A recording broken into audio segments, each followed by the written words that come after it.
What is going on, guys? Welcome back to the channel, Comics Advice. As you can tell by the title, today, man, we're talking Hush 2. Now, I got the giant size edition. This was before all the negative kind of reception it got. You know, Absolute Batman is absolutely kicking its butt. No pun intended. But Batman Hush 2, let's talk about kind of how it translates over from Hush 1 that came out in the early 2000s. Hush 1, a great buildup, right? Nobody knew who Hush was, right? Was it the Riddler? Was it the Joker? Was it this? Was it this? Who was Hush?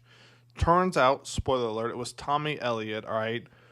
You know, Bruce Wayne's childhood friend. Now, here's where things get interesting in Hush 2. Essentially, they try and do the same thing in the first issue, all right? They try and build up, you know, who is it going to be? Who is it going to be? The reason that's a problem is that we already know who Hush is. So Hush 2, the first issue, all right, artwork fantastic, okay, artwork was great.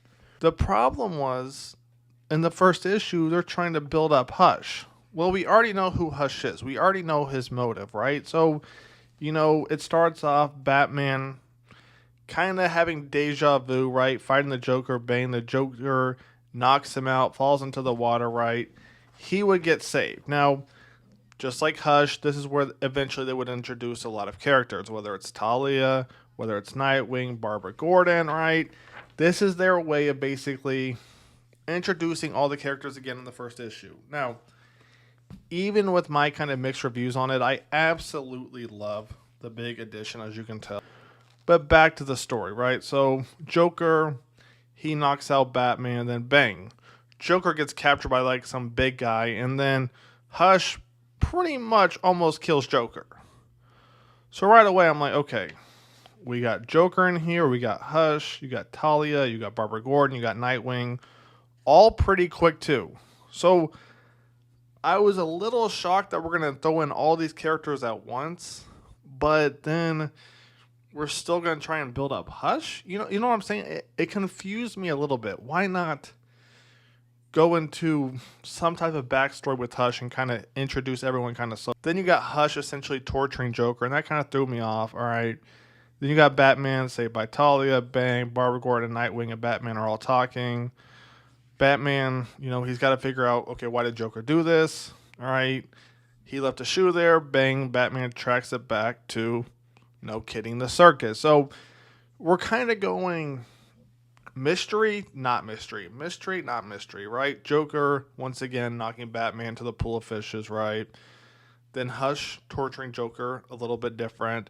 And then bang, once again, Batman at the amusement park, finding Joker, except this time he finds Joker kind of tied up on one of those carnival boards you kind of spin, right? Stop trying to bend it too much. All right, this is what I was talking about. Joker, all right, on a little spinning wheel. Essentially, Batman's going to start interrogating him and essentially finds out that Hush has returned. Is Hush trying to be the new Joker, a new villain? It's like a lot, but not a lot took place during that first issue. And what I mean by that is, like I said, they introduced a bunch of characters, but nothing really happened, right? You got Barbara Gordon and Nightwing, you know, trying to find Batman because his, you know, radar where he's located essentially goes off service, right? Then you got Hush capturing Joker, kind of leaving him to die for Batman to see if he wants to finish the job or not. Other than that, not really. Ironically, a lot happened, to be honest with you. So what do I give this first issue? Probably a 5, 6 out of 10, to be honest with you. It just felt so cliche, right? Barbara Gordon and Nightwing, bang, you know, they're looking for Batman, his thing goes off, right? They can't find him. Talia saves him, right? You don't hear from them for the rest of the issue.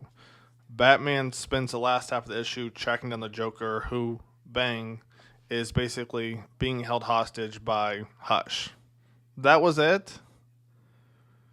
I mean, Hush 2 had so much hype and used the Joker and the Hush for the last half of the first issue. I'm scared for the second issue, to be honest with you, which comes out this week, I believe. If not this week, then I think next week. I don't know how they're going to build the suspense. You know, if you've already got Hush capturing Joker in the first issue, I don't know. We'll see what happens. Let me know your thoughts. I can see why some people are upset. I will say this: if you haven't read Hush and you've only read Hush 2, then I think you will enjoy it. But if you've read Hush 1 and you're expecting Hush 2 to basically make it better, right? Amplify it, I'm going to be honest, I don't know if that's going to happen. But let me know your thoughts. That's going to wrap it up. Comics Advice is out. I'll catch you guys on the next one. Take it easy. Peace.